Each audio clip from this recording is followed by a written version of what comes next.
Okay, right on. Factors affecting on covalent bond. Come and tell me, what are the factors affecting on covalent bond? First factor is ionization enthalpy. So tell me whether ionization enthalpy of an atom should be high or low. So usually for the formation of covalent bond, what is ionization enthalpy? Should be low, because in the formation of ionic bond, ionic compounds, like for example take AB, okay, one of the atom A should have low ionization enthalpy, because if it has low ionization enthalpy, it can lose electron easily. It form what? Corresponding cation. To form the cation, it must lose electron. To lose electron, you should have low ionization enthalpy, right? So the ionization enthalpy of an atom must be low in case of ionic compound, ionic bond. Then it is reverse is covalent bond, right? If an atom has tendency to lose electron, can it form covalent bond? No. If an atom has a tendency to lose electron, it cannot form covalent bond. That means, tell me, what is the ionization enthalpy of atom? For the formation of covalent bond, ionization enthalpy must be high. Okay. So therefore, atom should have high ionization enthalpy. If atom has high ionization enthalpy, it cannot form ionic bond. If it cannot form ionic bond, there is a possibility of forming covalent bond. So therefore, first condition is high ionization enthalpy. Next, second condition, electron affinity and electron gain enthalpy. And tell me, what is electron affinity and electron gain enthalpy? Can you tell me covalent bond is formed between whether metal-metal or metal-non-metal or non-metal-non-metal? So we have studied last class. The bond between metal plus non-metal is what? It is a ionic bond. Yes or no? Metal and non-metal is ionic bond. The bond between metal plus metal is metallic bond, right? Metal plus metal, it is a metallic bond. The bond between non-metal and non-metal, it is non-metal, is always covalent bond. It may be coordinate covalent bond. So we also studied that coordinate covalent bond is one of the type of covalent bond only.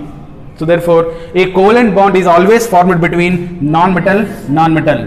Then whether non-metals have high or low electron affinity? What about electron affinity of non-metals? Electron affinity from left to right is increases. Electronegativity from left to right is increases.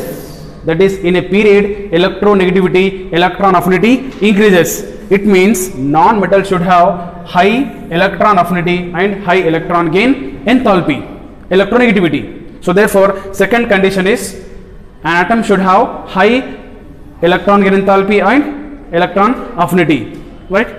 So therefore, second condition, electron affinity and electronegativity. So generally, atom should have high electron affinity and electronegativity. Okay. Then atom should have high electron affinity and electronegativity. If you take two atoms, non-metal, non-metal, then tell me, usually a covalent bond is formed between both the non-metals. So non-metals having approximately same electron affinity as well as electron negativity. That means approximately atom should have approximately or nearly equal electronegativity, equal electron affinity. So therefore, overall, atoms should have equal electron affinity and equal electronegativity. If atoms having equal electron affinity, equal electronegativity, they can able to form covalent bond. Next, third condition is size, atomic size. Tell me, non-metals can form the what? Covalent compounds, covalent bond. Then what happen? Atomic size from metal to non-metal decreases. Therefore, what should be the size? Whether small size atom can form covalent compound, large size, small size. So therefore atomic size should be small. Yes, small size or size of atom should be small. Okay, next is atom should be small and nuclear charge must be high, right? There should be a high nuclear charge, because when atomic size increases, obviously effective nuclear charge increases. In a period left to right, atomic size decreases, effective nuclear charge increases. Therefore small size, high nuclear charge atoms can form the covalent bond. Okay, so these are the some important factors affect the formation of covalent bond. Okay, next is properties. Do you understand? Tell me, what is the first factor is high ionization enthalpy. Why? From metal to non-metal, what happens? Enthalpy increases. From metal to non-metal, what happens? En increases. It means to form the covalent compound, covalent bond, IE, EA, En, all three should be high. Okay, next, usually then non-metals can form the covalent bond. Therefore they should have approximately equal electronegativity, equal electron affinities, usually, isn't it? For example, like now, for example, take here Cl2, F2, O2, N2, etc. So they are all covalent compounds, covalent molecule. So covalent bond usually formed between nearly similar atoms, nearly same electronegative atoms. Therefore they have nearly equal electron affinity, electron gain enthalpy. Next, atomic size should be small, because left to right atomic size decreases. When atomic size decreases, effective nuclear charge increases. Therefore small size, large nuclear charge can form ionic bond. Okay, so these are the factors. Next is properties of covalent compounds. Right, first properties of covalent compounds.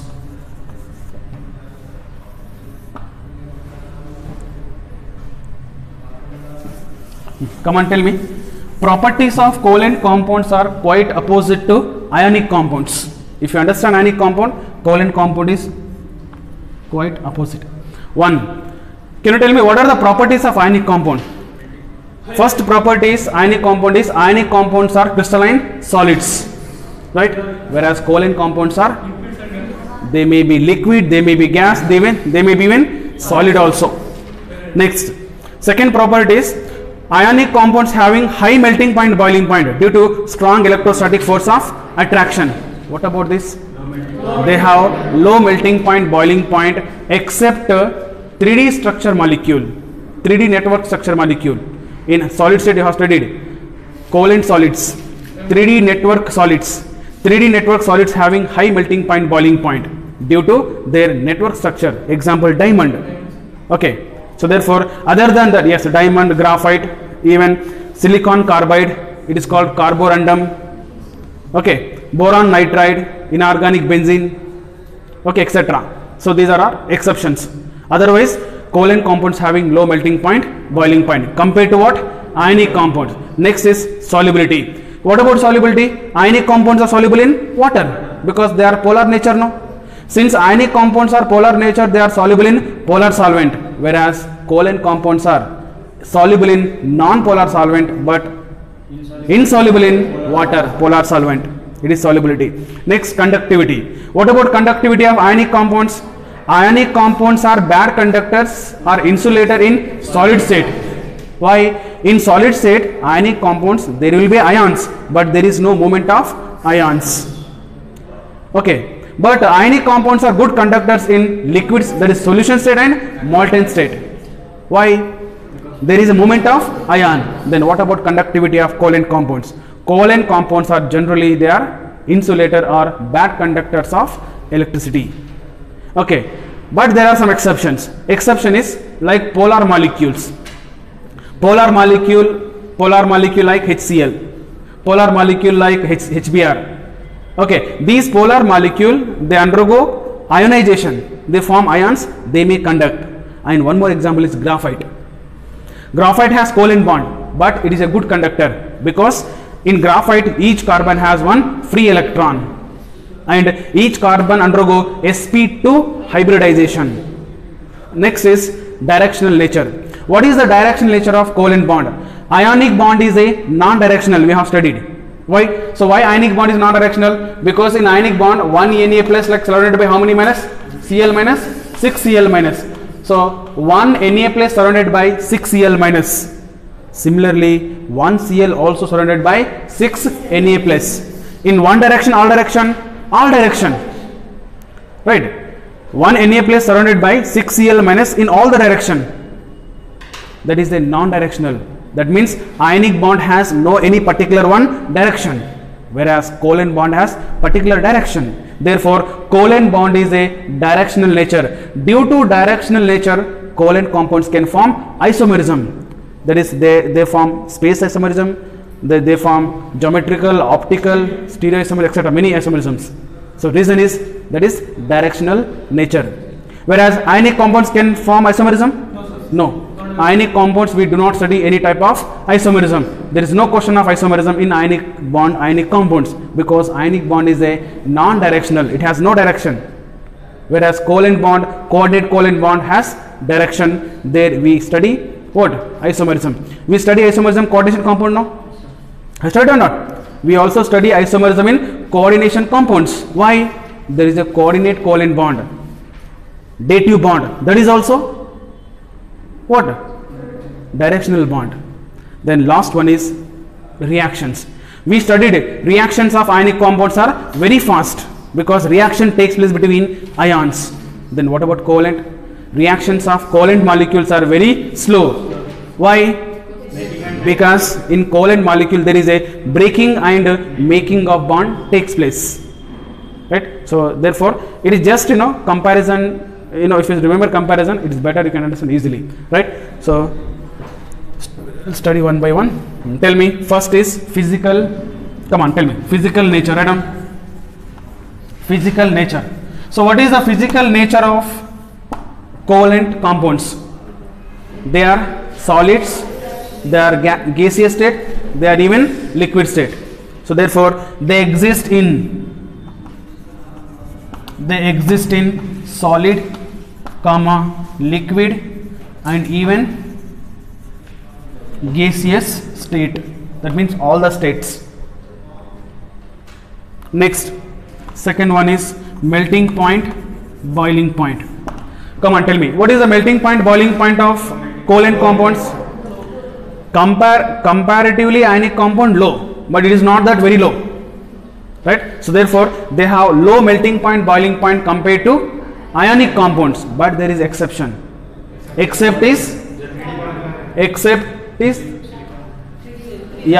that is compounds having 3D network structure.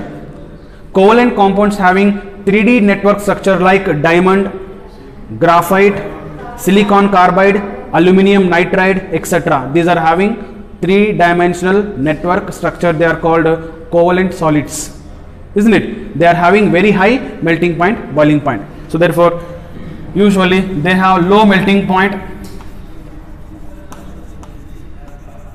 and boiling point compared to ionic compounds,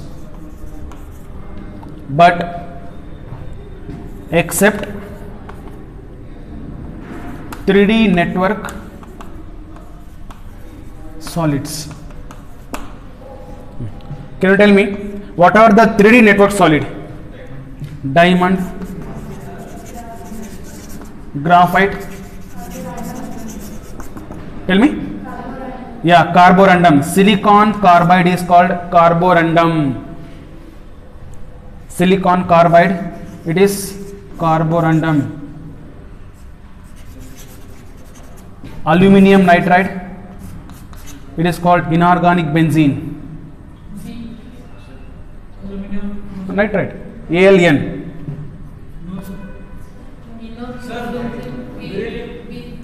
No.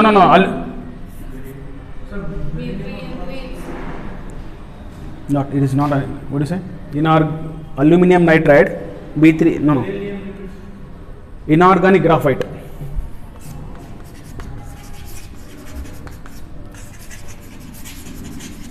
Okay. inorganic graphite. So all these are having network structure, right? So due to network structure, they have high melting point, boiling point. Next, third one. What the third one is? But aluminum is metal also?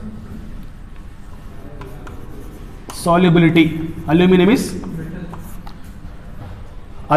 is metal, but aluminum compounds are amphoteric. Here aluminum nitride. So aluminum nitride structure has like graphite structure. It is not a organic compound.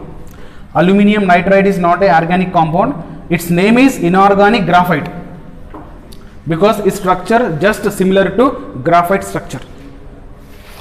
Next, solubility. What about solubility? They are soluble in organic solvent but insoluble in water, polar solvent. Soluble in organic solvent but insoluble in polar solvent.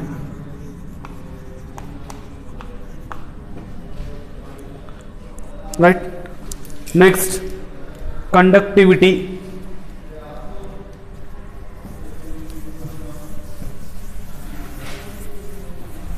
Come on, tell me.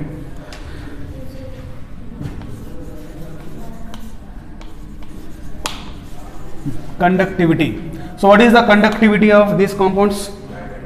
They are usually bad conductors of electricity in molten state as well as solution state, but there are exceptions. First exception is graphite, right? Graphite is a good conductor due to presence of free electron, right?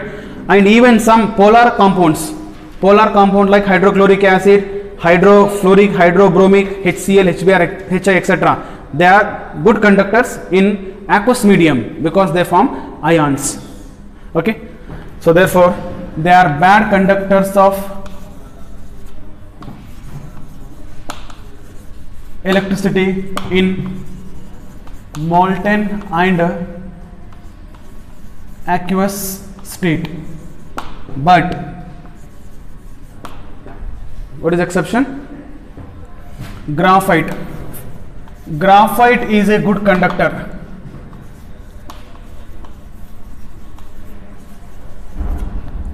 Tell me, reason is important. What is that due to? Electrons are ions are free electrons, not free ions, due to free electrons. And one more exception like HCl, HBr, HI. These are the polar covalent molecules, right? They are polar covalent nature.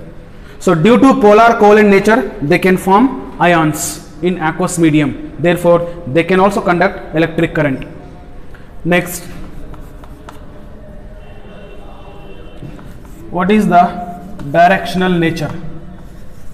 Covalent bond is directional or non-directional? It is a directional.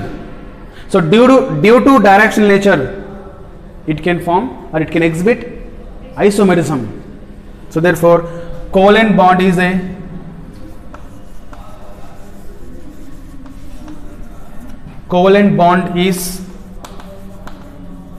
directional nature, right? So covalent bond is directional nature, hence they exhibit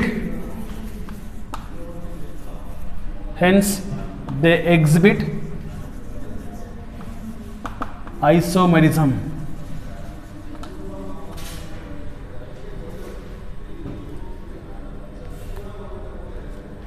Next,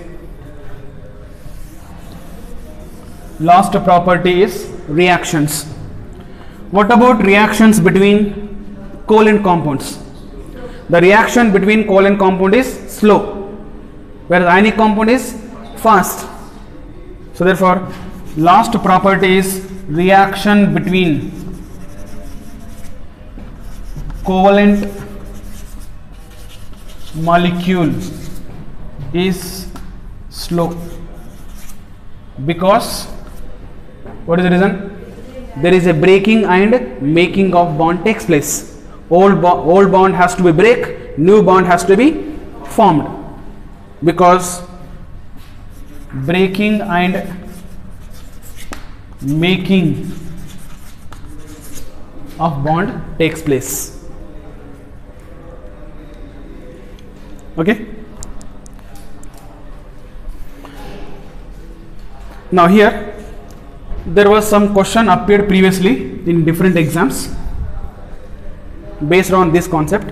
The first question is, among diamond graphite, which is good conductor and why? Come on, tell me. So among diamond and graphite, so graphite is a good conductor, right? Come on, tell me. Graphite is a good conductor due to presence of free electron, right? In graphite there is a carbon bond, no? In graphite there is a carbon atoms like this, all the carbon atom present in hexagonal rings like this, isn't it? They are having hexagonal rings. Okay, we will study later structure and all. Okay, like this they are having hexagonal ring. That means in graphite each carbon atom is bonded to how many carbon atoms? 1, 2, 3. Right? Each carbon atom is bonded to 3 other carbon atoms. Right? Then now here there are 3 electrons are involved in, no? But still carbon has how many electron? 1 electron is free. It means in graphite carbon undergo sp2 hybridization and each carbon has one free electron.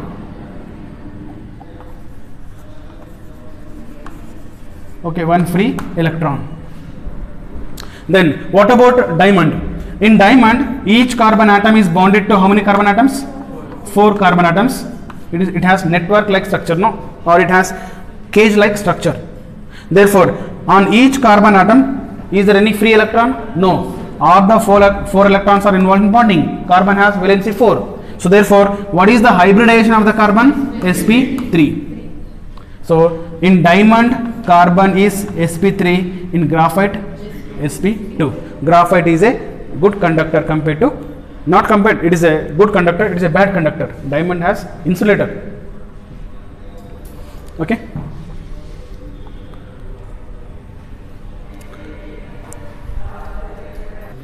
Limitations of octet rule. 1. Okay, first one is, so there are many molecules having less than 8 electron in their valence shell, even though they are most stable. Okay, can you tell me example? Like for example, beryllium chloride, second group element compound, it is a covalent compound. Even first group lithium fluoride, lithium chloride, lithium beryllium can form covalent compounds. Even boron compounds, boron fluoride, trifluoride, boron trichloride, even aluminum trichloride, aluminum chloride, etc. It means first group, second group, even 13th group elements covalent compounds are, they are having incomplete octet. Okay, so therefore first one is incomplete octet. Right. So there are many covalent molecules having, there is stable covalent molecule having less than 8 electron in their what? Valence shell, even though they are most stable. Right? There are many stable covalent molecule. There are many stable covalent molecule have less than 8 electron,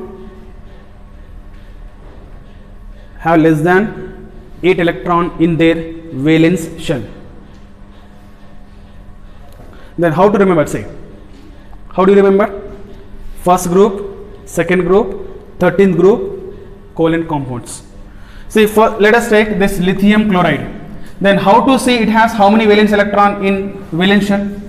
Lithium, and it is a chlorine. In between lithium and chlorine there is one covalent bond, right?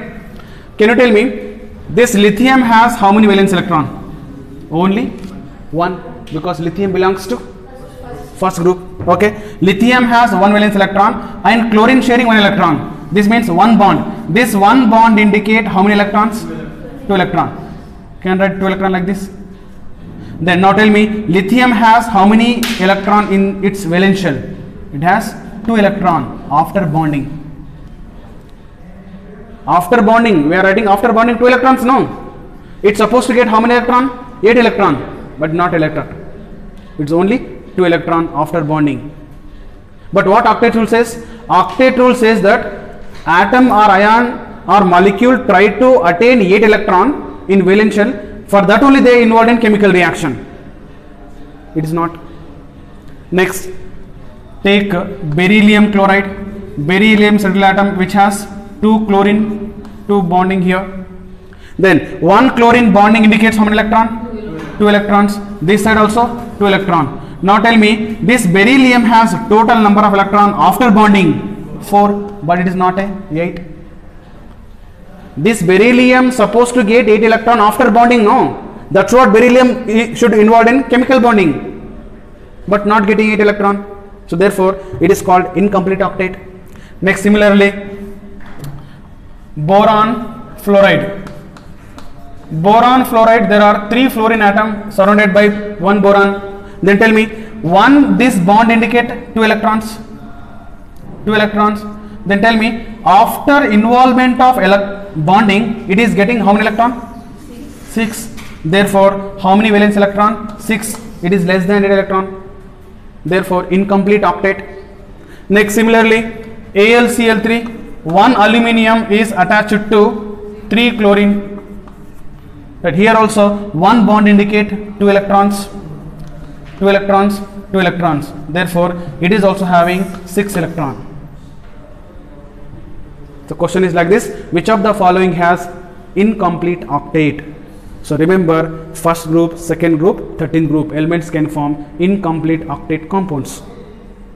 One more example: beryllium hydride. Tell me, is it molecule having incomplete octet or not? Yes, second group. First, second, 13th group can form incomplete octet. Take note: first, comma, second and 13th group compounds can form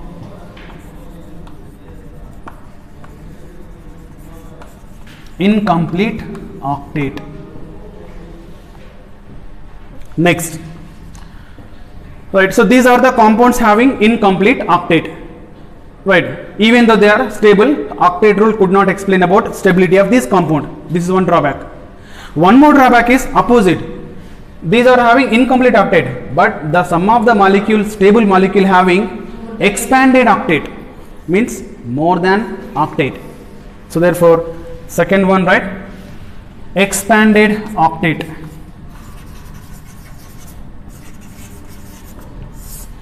Expanded octet.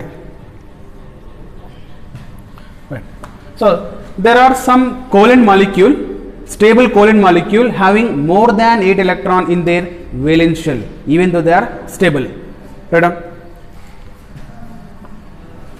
Some of the stable covalent molecule have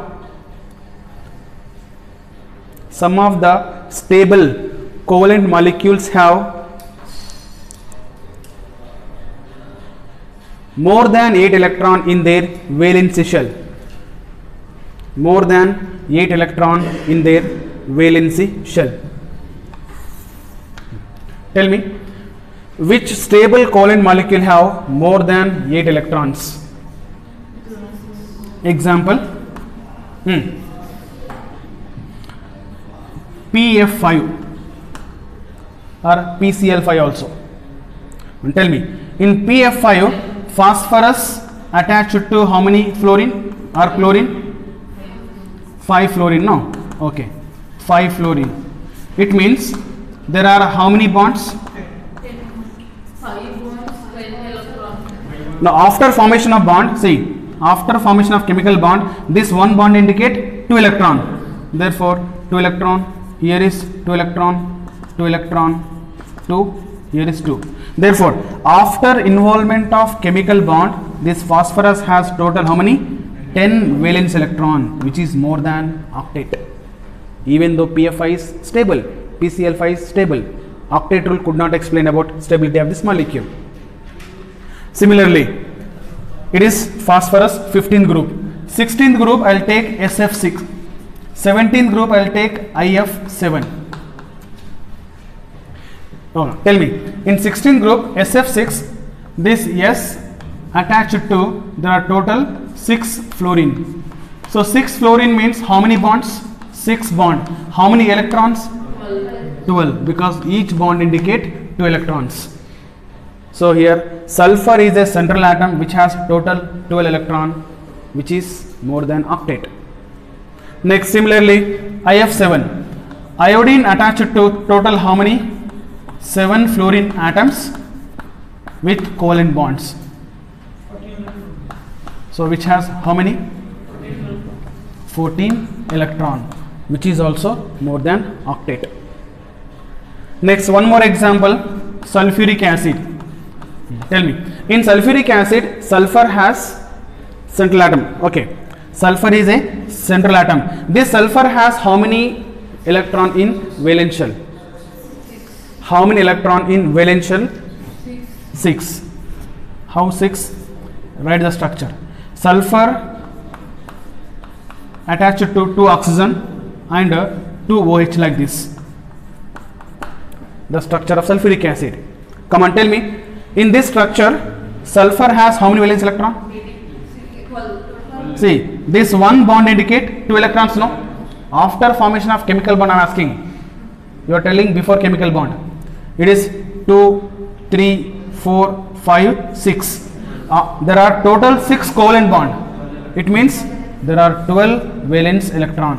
It is also more than octet. Even the sulfuric acid is more stable.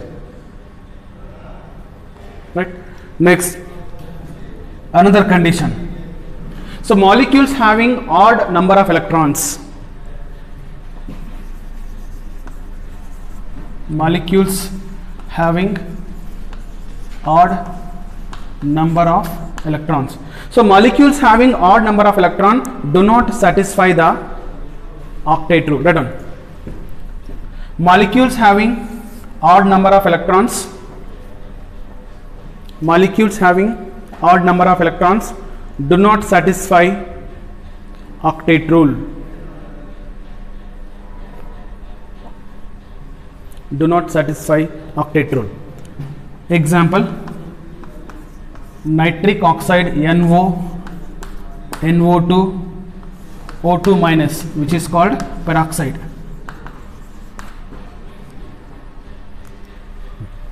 Come on, tell me. NO has how many electrons? Or NO, what is the central atom? Nitrogen. Nitrogen central atom, it has how many electrons? 5, no. Nitrogen belongs to 15th group, 5 valence electron. There are how many oxygen? 1. We know that each oxygen form double bond because oxygen is a divalent or bivalent. Hydrogen is monovalent. Halogen is monovalent. Nitrogen is trivalent. So therefore, wherever oxygen you write, it should be double bond. Then tell me, after formation of bond, still there are how many electron? 1, 2, 3. There are 3 electron. That means 3 electron in the sense it is a odd electron.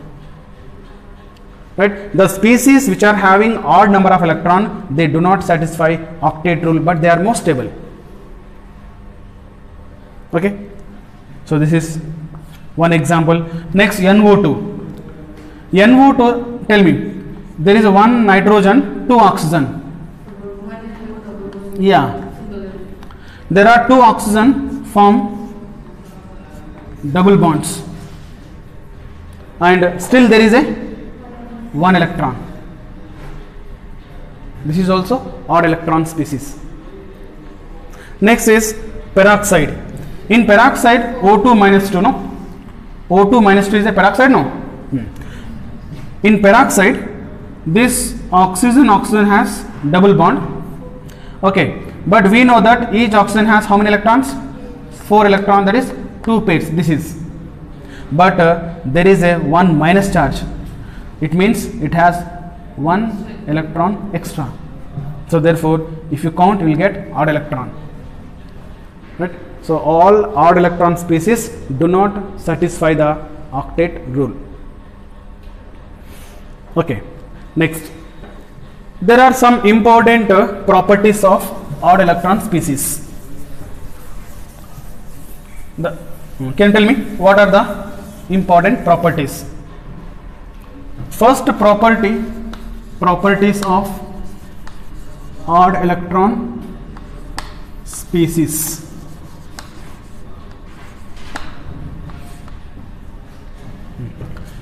One. Tell me, odd electron species they are having odd number of electron. Due to odd number of electron, usually they are less stable. Therefore, they dimerize easily. Remember, wherever you get odd electron species, they can dimerize easily. Same thing you might have studied in 15th group element, second PUC. Right? NO, it exists as a N2O2. Next, NO2, it is N2O4. So therefore, they can dimerize easily because of odd electron. So when they dimerize, they become even electrons. So therefore, first property is odd electron species can dimerize easily.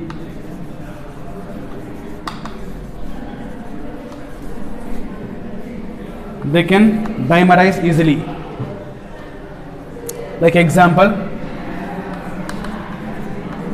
N2O2, N2O4, etc.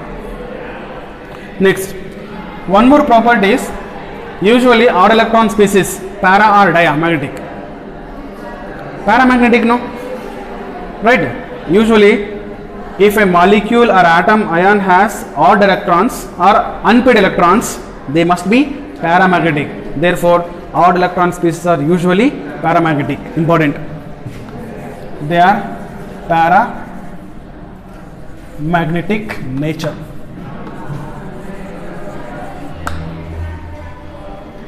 Okay.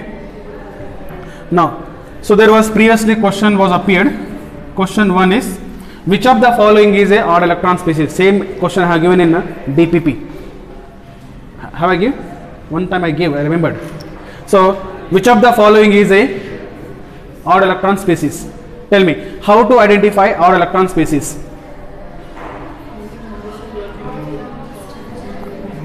How to identify odd electron species? By writing bonds, isn't it? Just now written, no. NO is a odd electron species and NO2 is a odd electron species. Then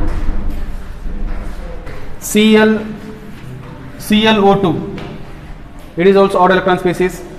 How? You just write the structure. Identify the central atoms.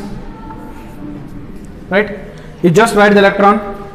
Nitrogen has how many electron? Nitrogen has 5 valence electron. Why? Because it is a 15th group. Nitrogen has 5 valence electron because it is a 15th group.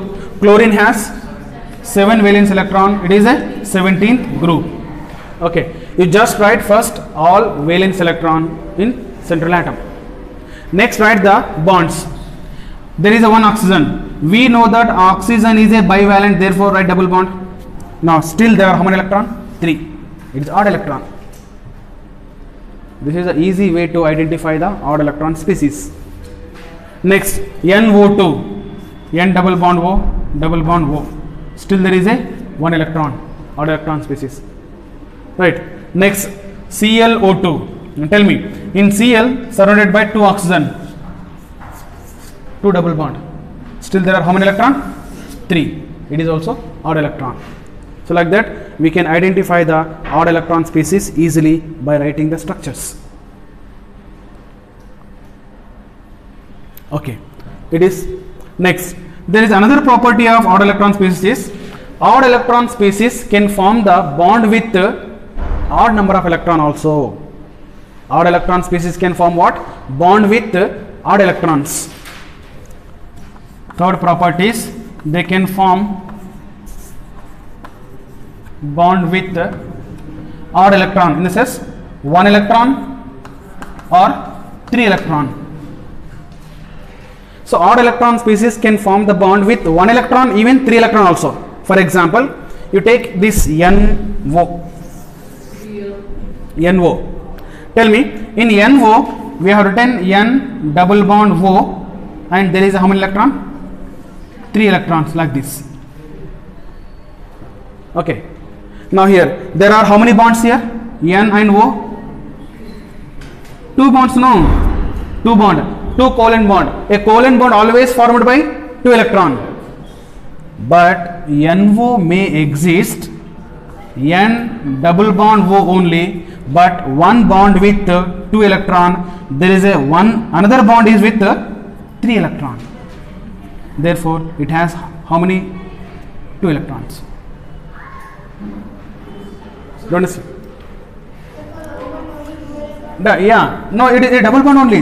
This covalent bond with 3 electron. This covalent bond with 2 electrons. So here 2 covalent bond with 2 electron. There are 3 electron. Now it become even electron. It is just stable.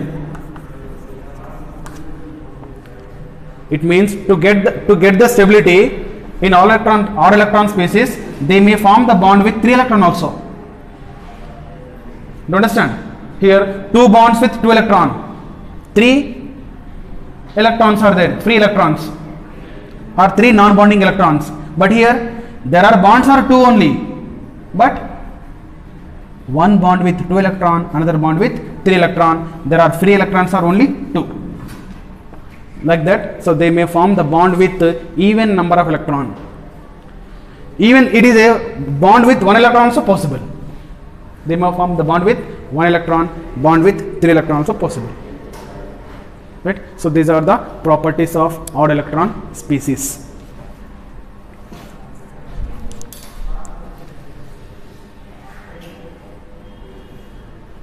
Write Lewis dot structure. Writing Lewis dot structure of molecule.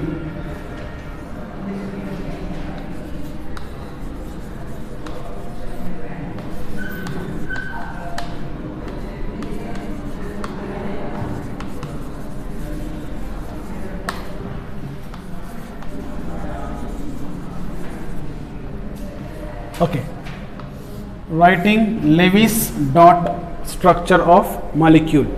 So last class we have studied, before last class we have studied Lewis structures, right? Do you remember? Lewis structures of lithium, beryllium, boron, carbon, nitrogen. So what is the Lewis structure? Tell me. It is the way of representation of what? Valence electron. The way of representation of valence electron is nothing but Lewis structure. So what is the Lewis structure of lithium, beryllium, boron, carbon, nitrogen, oxygen, fluorine, neon? So what is the Lewis structure of lithium? It has only 1 valence electron, 1 dot. Beryllium, 2 valence electron, 2 dot. Boron, 3 electrons. Carbon, 4 valence electron. It is 5 valence electron. It is 6 valence electron. It is 7 valence electron. It is 8 valence electrons. Right? This is the Lewis structure now. Okay. Now we are going to write same Lewis structure for not particular atom ions, for molecule, covalent molecule, even for ionic molecule also can write. Now, now tell me, if you want to write Lewis dot structure of molecule, then what to write first? For example, take water molecule. I want to write Lewis dot structure of water molecule. First you need to write central atom of molecule. What is central atom? Oxygen. Then this central atom surrounded by how many atoms? 2 hydrogen atoms. You write the 2 bonds. Okay. Next. Now tell me, we know that oxygen has how many valence electron? Usually 1, 2, 3, 4, 5, 6, because it is a 16 group. Since oxygen is a 16 group element, it has 6 valence electron. But now it has how many bonds here? 2 bonds. in two bonds, it means one electron from oxygen, one from hydrogen. Here is same, one from oxygen, another from hydrogen. Then still here 1, 2. Still how many electrons should be needed? 4. This is the Lewis dot structure of molecule. H2, that's it. Okay. If you see H2 molecule has how many valence electron? Sorry, how many? Total electron. Total valence electron. 8, no? Total is 8. Okay. Next, ammonia. Come on, write fast. PCl3, PCl5, SF6. Write the Lewis dot structures. Ammonia, write nitrogen. Okay. So this nitrogen has how many valence electron? 3 plus 2, 5 electrons, right? But there are 3 hydrogen, no. It means 3 hydrogen form bond with 3 electrons like this. Then, so this each bond indicate 2 electrons. So therefore, the Lewis dot structure is this.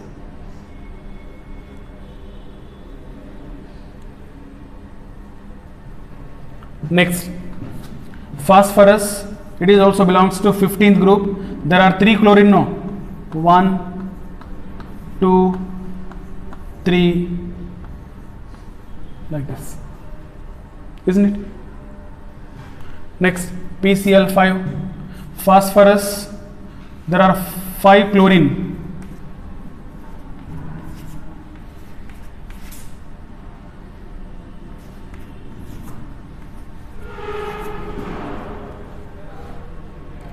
It's nothing but the way of representation of valence electron, that's it, nothing else. Okay, right. Next, here important is, yeah, this is Lewis structure, you can write Lewis dot structure of any molecule. I want ions because I wanted to calculate formal charge later. You just calculate the, or you just write the Lewis dot structure of these ions.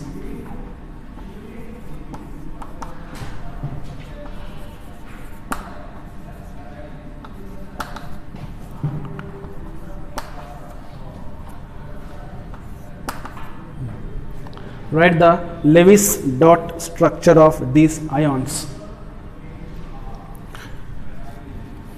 Okay, if you understand this, the writing formal charge become easy. Come on, tell me.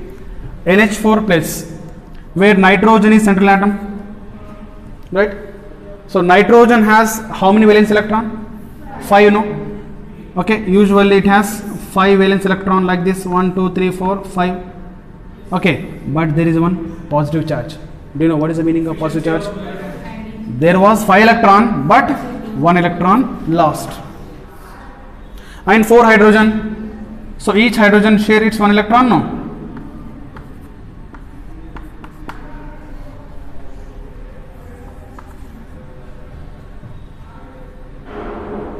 It has how many valence electron? After bonding, nitrogen has how many valence electron?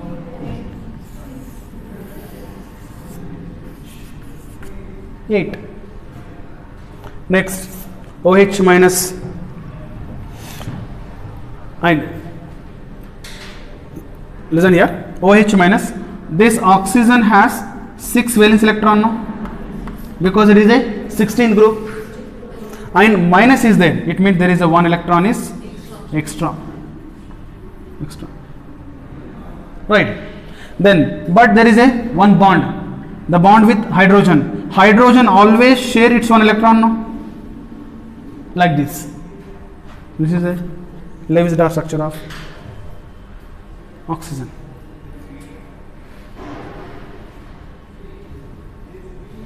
Here important is writing electrons. This concept related to our other concepts. Next, will you write H3O plus? Oxygen, it has 6 valence electron, 1, 2, 3, 4, 5, 6. But there is a positive charge. What is the meaning of positive charge? It lost 1 electron. And there are 3 hydrogen now. Each hydrogen share its 1 electron like this. Yes.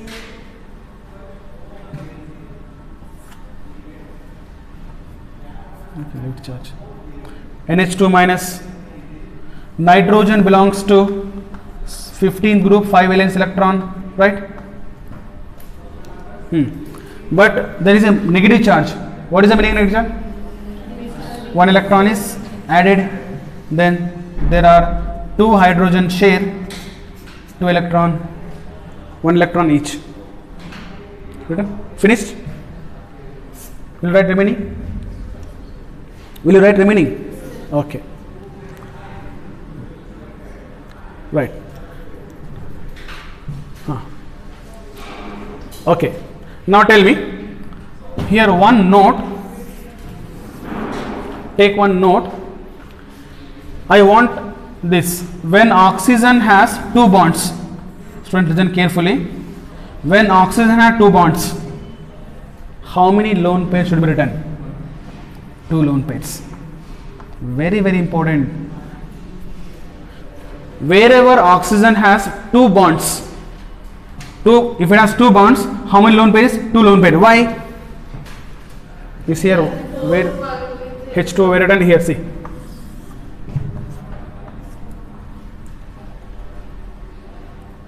When oxygen has 2 bond pairs, it is called bond pair. 2 bond pair, it has 2 lone pair. Next, when oxygen has only 1 bond pair, how many lone pair? 3 lone pairs. Why? You see here, where is OH minus? See, this is 1 bond, no? 1 bond. 1, 2, 3.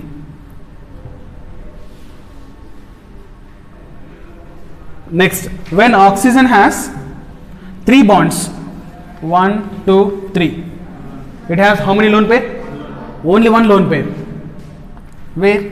You see example H3O plus 1, 2, 3. Right? Next, one more point. When oxygen has 2 bond pair, 2 lone pair, it is neutral. Yes or no?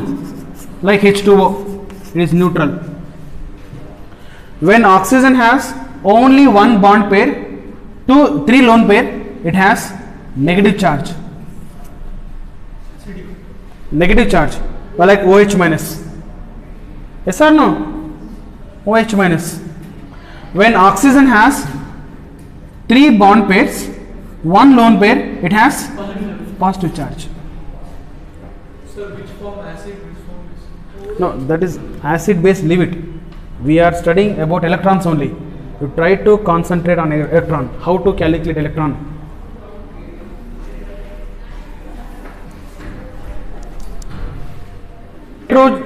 If the nitrogen has 1 lone pair, 3 bond pair, it is neutral.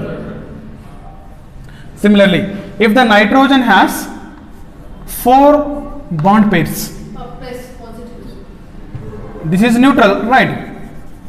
Neutral. Okay, if it has 2 bond pairs, there is 0 lone pair. It should be what? Positive. Why? There was 1 lone pair. This lone pair is donated to form coordinate bond. It is already formed 1 more bond. Next, similarly, if nitrogen has only 2 bond pair, how many lone pair? If there are 3 bond pair, 1 lone pair. If there is only 2 bond pair, this 1 bond pair convert into lone pair. It is a 2 lone pair. If there is only 1 bond pair, lone pairs are 1, 2, 3. You understand? Okay, similarly, you will get sulfur also more commonly. Okay, take sulfur. sulfur is just similar to oxygen, no? Because sulfur oxygen belongs to same family. In sulfur, if there are two bonds, how many lone pair? Two lone pair. Right. If sulfur has only one bond, how many lone pair? Three lone pair. Okay. So sulfur with three bond is not stable. Similarly, halogen. In halogen also, usually halogen has how many lone pairs? No, how many electron pairs? 7, because 17th group. If halogen has or chlorine has one bond, okay, if it has one bond, how many lone pair? 3 lone pair. There are 3 lone pairs will be there in halogen if there is a one bond or one bond pair. If there are two bond pairs, 1, 2, tell me, this bond pair convert into what? This lone pair convert into bond pair, then it become how many? 4. If there is a 3 bond pair, if there is a 4 bond pair, 0. That's it. Right? So calculating or identifying bond pair lone pair is important in Lewis structure. Okay, I hope you understand it. Okay.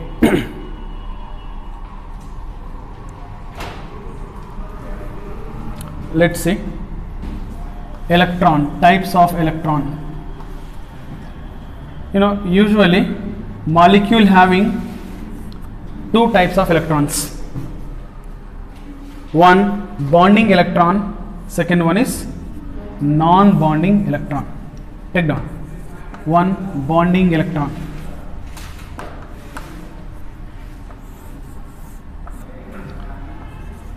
Non-bonding electron.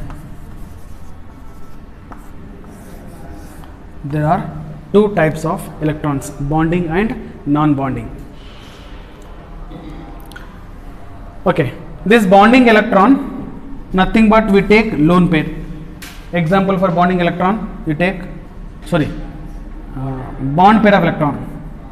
Example for bonding electron, bond pair. Example for non-bonding electron, lone pair.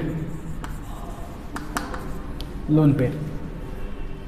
Right. So therefore, bond pair is a bonding electron, lone pair is a non-bonding electron. It means the name itself giving non-bonding electron. Come on, tell me what is the meaning of lone pair. Lone pair is a pair of electron which are non-bonding or which are not involving in chemical reaction. Right? Which are not participating in chemical reaction. They are free actually. But whereas in case of bond pair electrons, these are the pair of electron, they involved in chemical reaction. Here they do not involved in chemical reaction. Right? Next, since they do not involve in chemical reaction, usually lone pair occupy much space. Because they do not involve in chemical reaction, they are free. Right? They are delocalized. Isn't it? Lone pairs are delocalized. No, they can jump from one atom to another atom. They are delocalized and they occupy more space on atom or molecule. What about here? What about bond pair? Bond pair are they fixed? No, they are fixed electrons, right? They are fixed electron, but they may be localized, they may be delocalized. How? If these bonding electrons are pi electrons, they are delocalized. If the bonding electrons, sigma electrons, they are localized, they are fixed electrons. It means bonding electron may be fixed electron, they may be a delocalized or they may be a localized. Next, if you compare the energy of bonding and lone pair, tell me bond pair, lone pair, so which have more energy or which have more stability? Tell me stability first. Which are most stable? Bond pair. So bond pair electrons are most stable. Why? Tell me. In bond pair electrons are most stable because bond pair electron present between 2 atoms. No, they are attracted by 2 atoms. Right? They are attracted by 2 atoms or 2 nucleus, whereas lone pair electrons attracted by only 1 nucleus. So therefore, bond pair electrons are stable, high, more less energy. These are unstable, more energy. Okay. So these are some important differences. Write the differences between bond pair and lone pair. Bond pair, lone pair. Come on, tell me. First difference is they involved in chemical reaction. They involved in chemical reaction. Here, do not. Next. Second. Usually bond pair electrons occupy less space in atom. Occupy less volume or less space. Here is they occupy more volume, more space. Next, what about stability? Bond pair are more stable, less energy. So they have less energy, more stability. Here is more energy, less stability.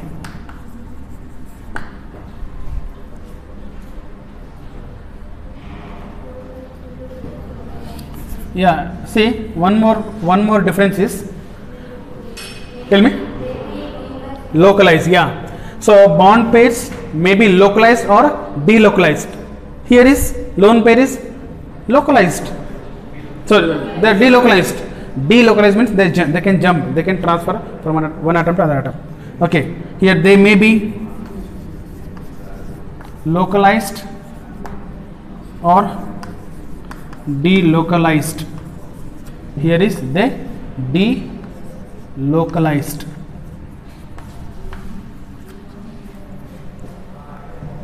Okay. Next, one more difference is here in case of bond pair, whether bond pair electrons property of two atoms or property of one isolated atom. It is a property of two atoms, no? Why? Bond pair electron always formed between two atoms, no? Whereas in case of lone pair, it is a property of individual atom, right? It is a property of two atom, two bonded atom. Property of two bonded atoms. Here is individual atoms.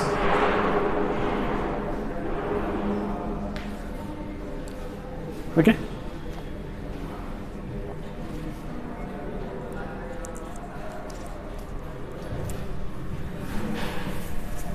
Next, write formal charge.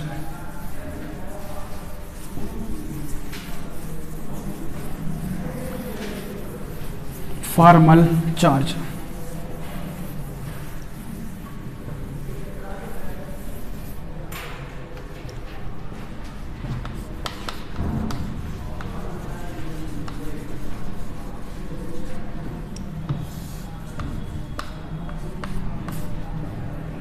Okay. So what is formal charge? How to calculate formal charge? Important. It was previous question appeared in NEET also. I think 2016 or 17. Calculation of formal charge. Right. See, formal charge is, it is the charge of individual atom or ion in polyatomic molecule or polyatomic ions. So what is the formal charge? It is charge of individual atom or individual ion also.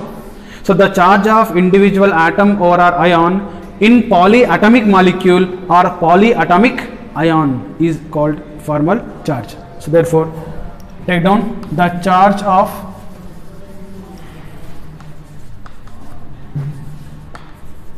individual atom over ion in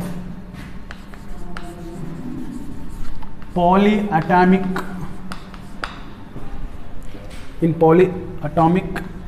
molecule or ion called formal charge. So formal charge is nothing but it is a charge of the individual atom. For example, if I give like ammonium ion is a ion, right? It is a polyatomic ion, no? Or take PCl3, PCl5, etc. It is a polyatomic molecule. PCl5 polyatomic molecule. It is a polyatomic ion. In polyatomic ion or polyatomic molecule, there is a individual atoms, no? Here in ion, individual nitrogen, individual there are 4 hydrogen. Then what is the charge of individual nitrogen? That is a formal charge. What is the charge of individual 1, 2, 3, 4 hydrogens? That is formal charge. Here also, what is the formal charge of phosphorus? Individual phosphorus, individual chlorine 1, chlorine 2, chlorine 3. Here also, chlorine 1, 2, 3, 4, 5. So therefore, it is nothing but the individual charge of all the atoms in polyatomic ions or polyatomic molecule is called formal charge. Okay. Then here calculation of formal charge is important. So most of the time when they ask what is the formal charge of so and so atom in a molecule. So previously this question was given PO4 minus 3 phosphate. What is the formal charge of phosphorus and 4 oxygen? Okay, this was a question appeared in NEET. Right? Let's start with simple example. You can understand easily. So formal charge can be calculated by formula. Formal charge equal to number of valence electron. Take down number of valence electron minus shared electron by 2 minus unshared electron. So this is the formula to calculate formal charge.